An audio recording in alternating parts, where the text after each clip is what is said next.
de los temas más importantes en la escritura es la oración. Y por más que llevemos años en la vida cristiana, nunca sabremos lo suficiente. Jamás.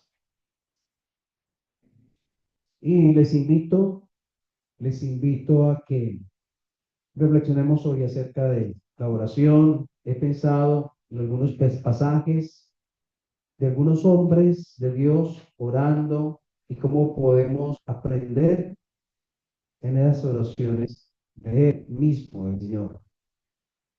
Y les invito a que me acompañen al Salmo 51. Salmo 51, y ya ustedes podrán saber que vamos a hablar de un hombre orando. Y ese hombre fue David. David orando, David orando al Señor.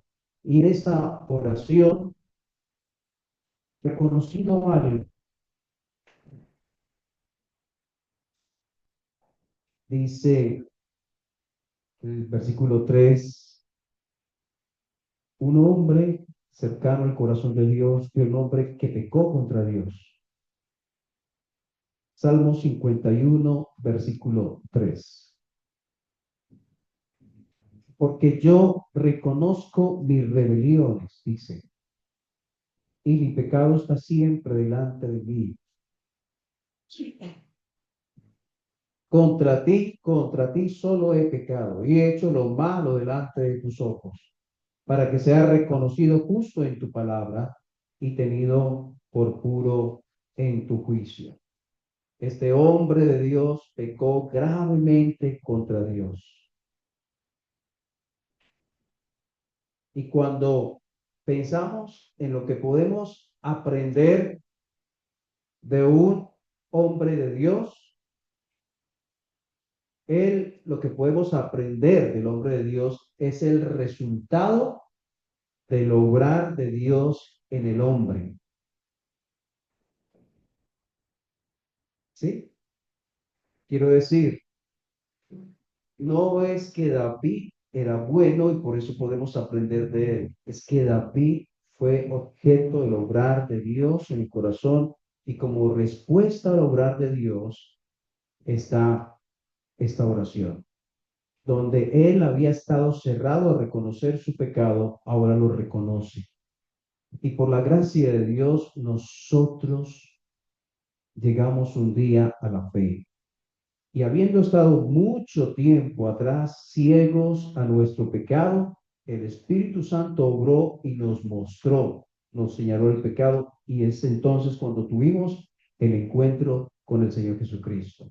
Pero aparte de eso, cuando comenzó la vida cristiana, hemos tenido luchas, hemos tenido dificultades y tal vez en algún momento hemos pecado. Y tal vez hemos estado en silencio por un tiempo porque nos acostumbramos al pecado por el orgullo, por la ceguera de no ver el pecado que entorpece en nuestra mente el pecado, pero Dios obró y Dios está obrando hoy para traernos a Él. El Espíritu de Dios, aplicando la palabra del corazón, muestra y señala el pecado. Y aquí dice, yo reconozco mis rebeliones, mi pecado está siempre delante de ti, contra ti solo he pecado. Y estaba pensando que aprendemos la oración, por ejemplo, de David, que se resalta en la oración de David. Y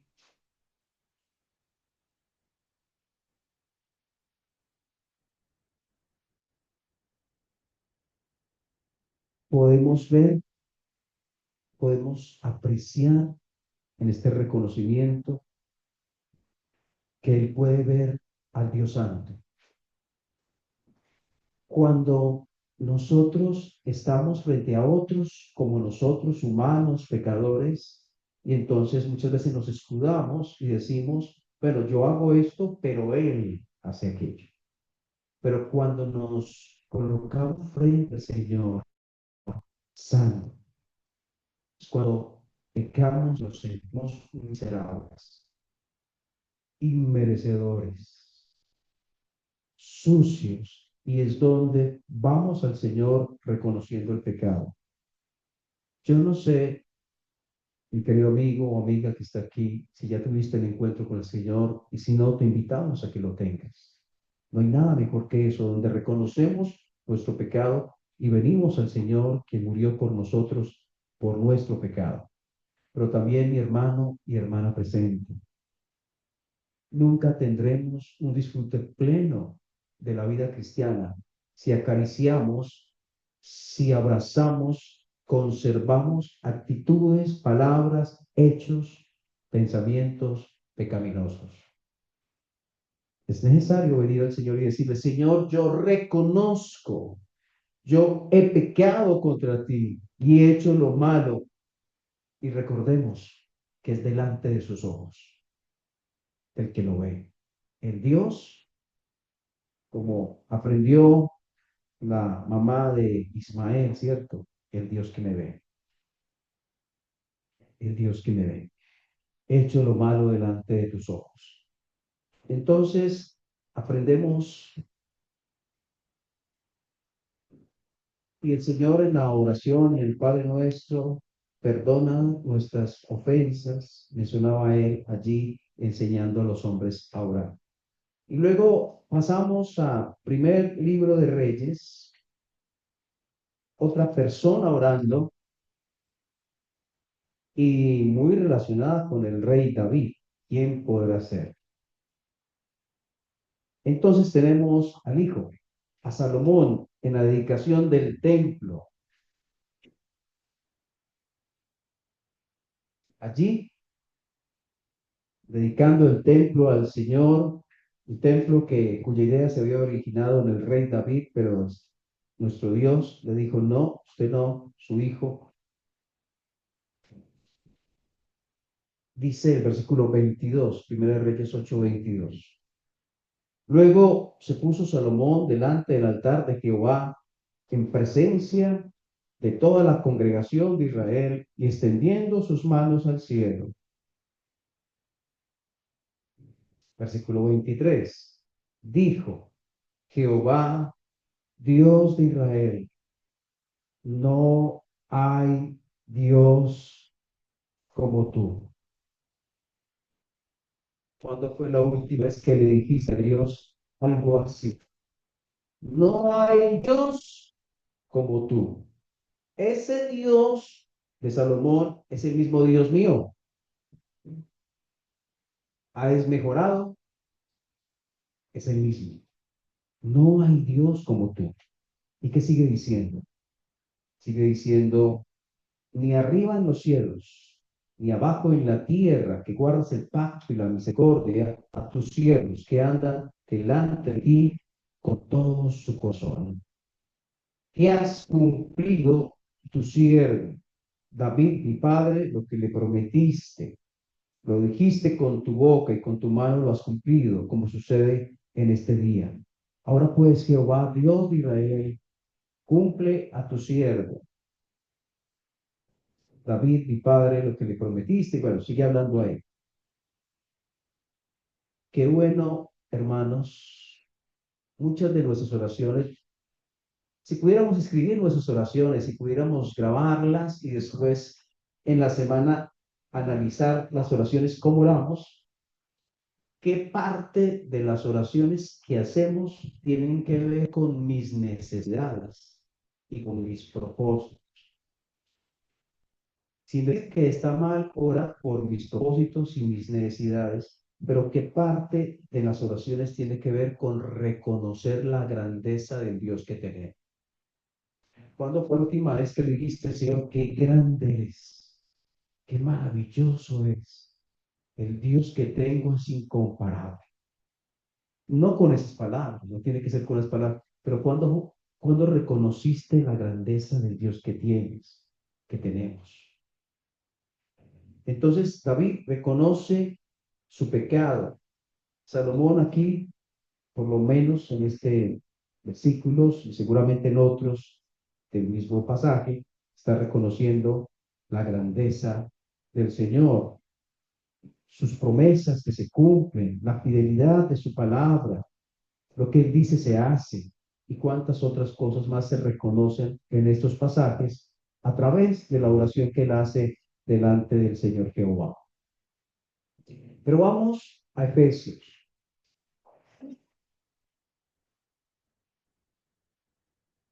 Efesios capítulo 1.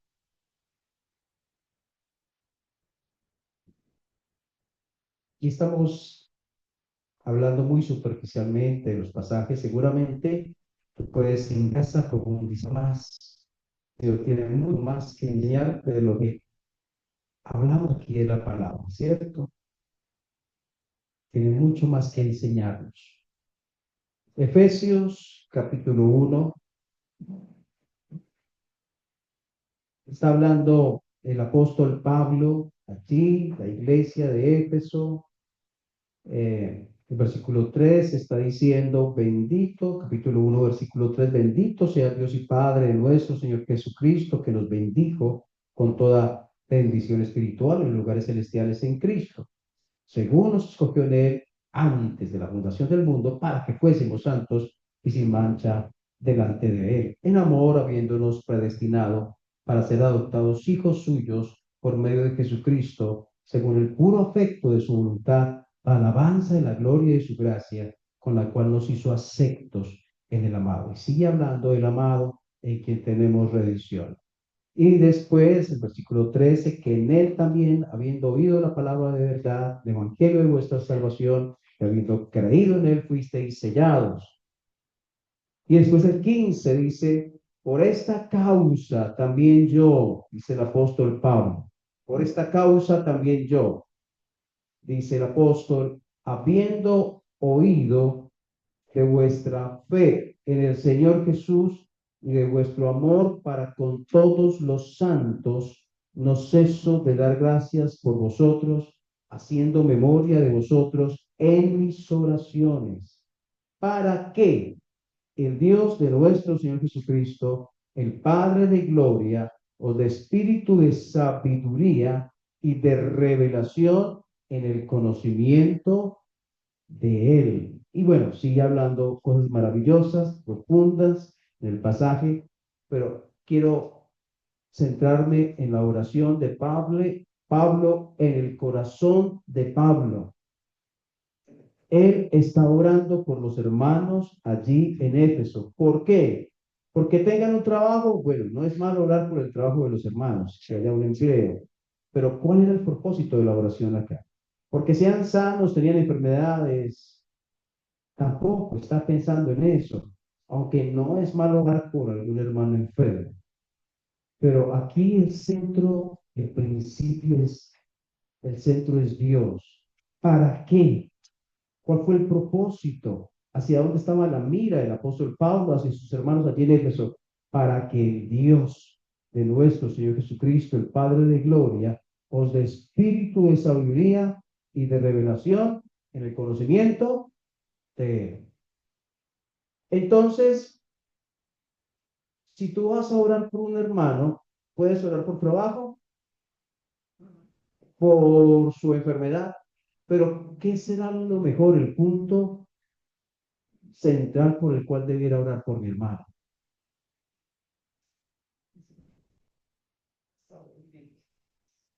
Pablo tiene en su corazón el crecimiento espiritual, el crecimiento en el conocimiento de Dios, el crecimiento en el entendimiento del Señor, sabiduría y revelación en el conocimiento de Él.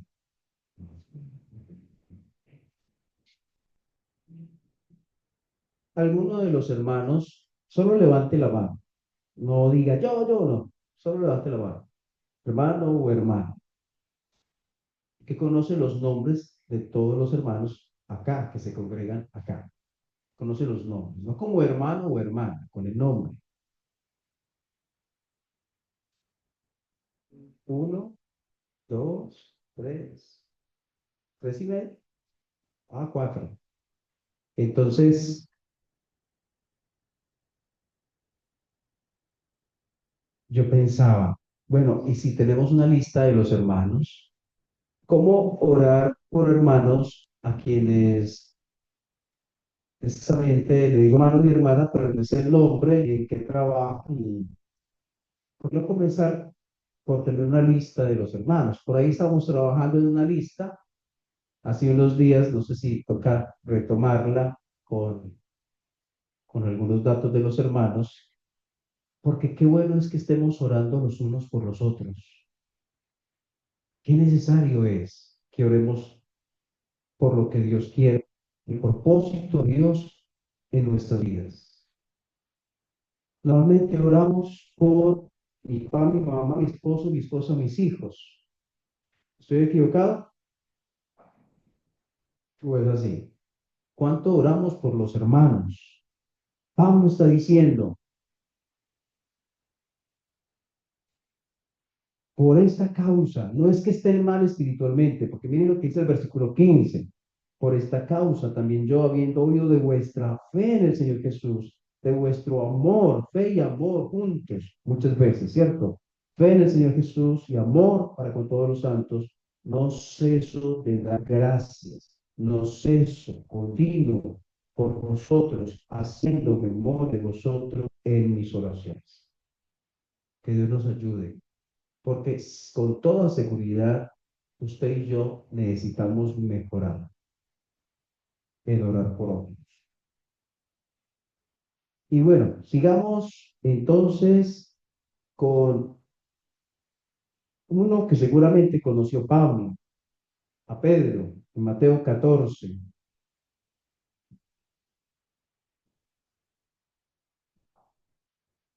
Y es una de las oraciones más cortas. Yo no sé si es la oración más corta de la Biblia. Mateo 14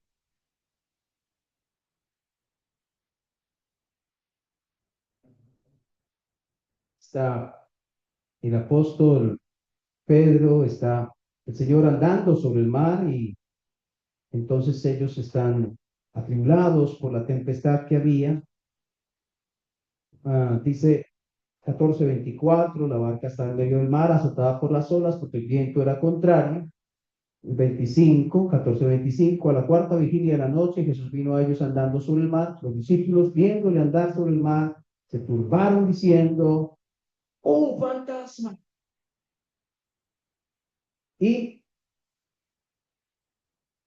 dieron voces de miedo. Pero enseguida Jesús les habló diciendo, tened ánimo, yo soy, no temáis. Y qué bueno que nos enseña hoy también a escuchar esa palabra. Tenga ánimo, yo soy, no tenga miedo. Entonces le respondió Pedro y dijo, Señor, si eres tú, anda que yo a ti sobre las aguas. Y él dijo, ven.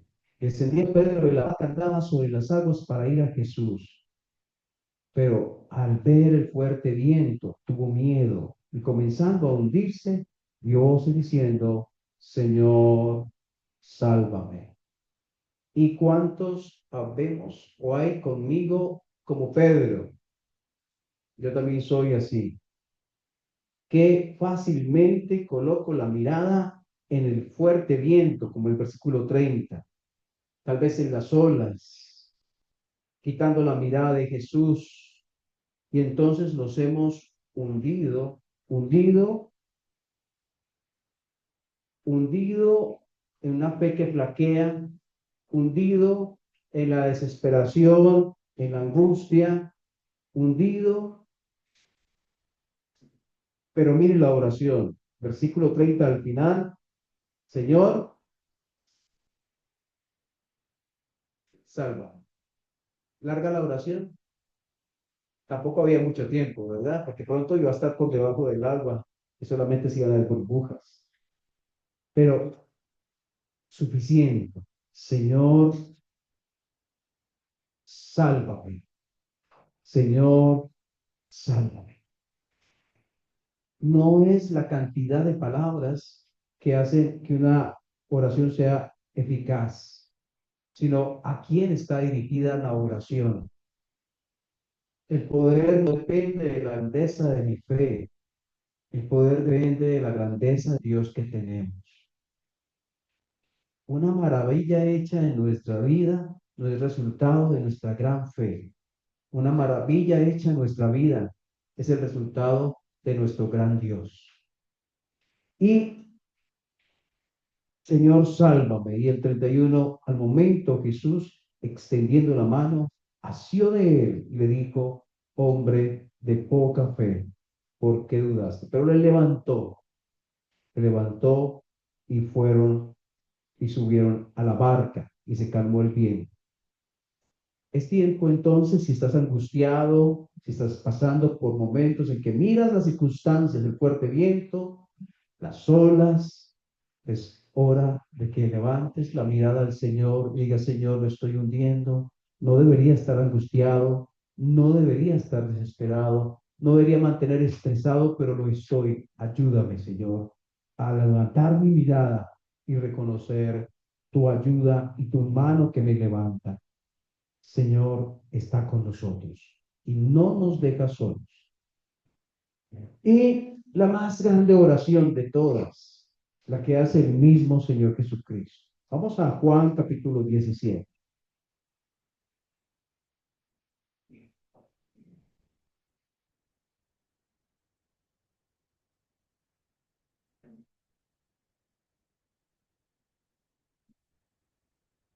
17, versículo 9.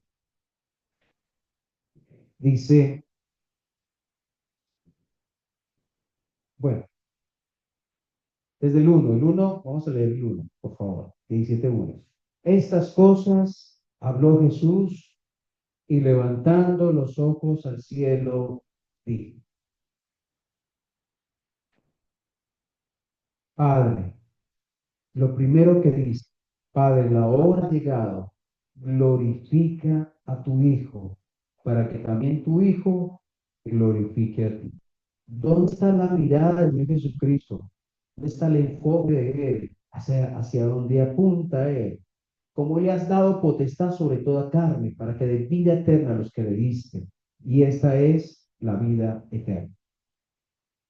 Padre, glorifica a tu Hijo para que también tu Hijo glorifique.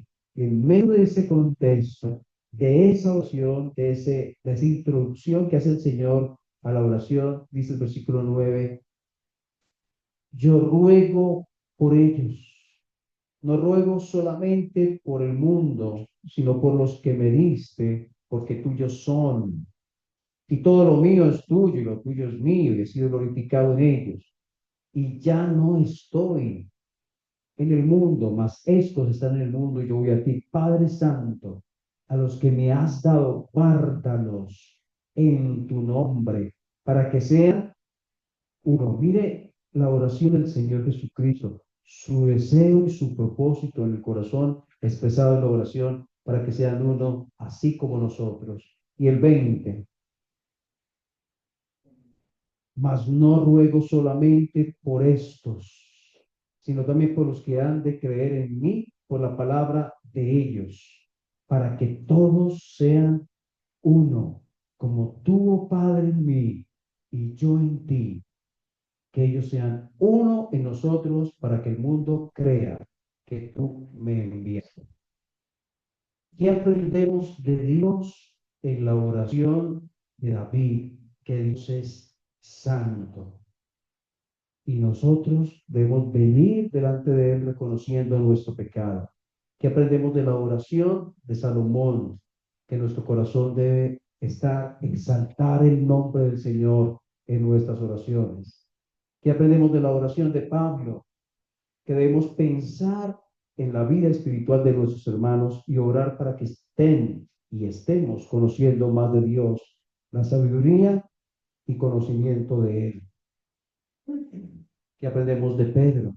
Aprendemos que fácilmente nuestra fe flaquea, pero el Señor está ahí para escuchar nuestra oración y atender a nuestras súplicas. Clama a mí y te responderé y te enseñaré cosas grandes y ocultas que no conoces. Y, y el corazón del Señor expresado en la oración allí en Juan capítulo 17 y nuestra oración, hermanos, nuestro propósito de vida, glorificar al Señor. Padre, glorifica a tu Hijo.